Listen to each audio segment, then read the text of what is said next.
येतात, या ठिकाणी 6 एकूण 28 शाळा या ठिकाणी वस्ती शाळा आहेत। संबंधित प्रकरणामध्ये गेल्या 3-4 वर्षापासून आम्ही वारंवार जिल्हा प्रशासनाला आंदोलन करत आहोत, निदर्शनास आणून देत आहोत की ग्रामीण भागातल्या मुलांचं शिक्षण जे आहे त्याकडे तुम्ही दुर्लक्ष करू नका।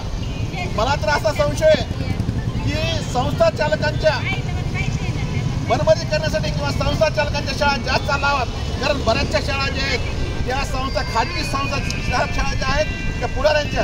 मग एकंदरीत मला प्रश्न असा पडतो की जिल्हा परिषदेला त्यांच्या शाळा ज्या आहेत त्या बंद करायच्यात का? ग्रामीण भागातील जे मुलं आहेत त्यांचं शिक्षण थांबवायचं आहे का? हा प्रश्न आहे।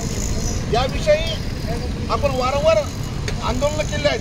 काही दिवसापूर्वी वडवणी तालुक्यातील वंजारवाडी या ठिकाणी जी शाळा होती ती शाळा 10 ते 12 वर्षापासून त्या ठिकाणी भरत होती।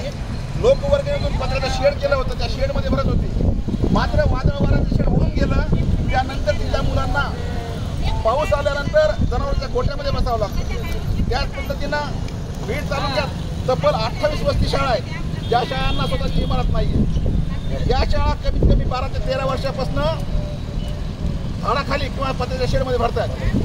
एकंदरीत जर पाहिलं तर ग्रामीण भागातील जे पालक आहेत त्यांची अशी खंत व्यक्त करतात की आमच्या मुलांना शिक्षणाचा अधिकार नाही आहे का?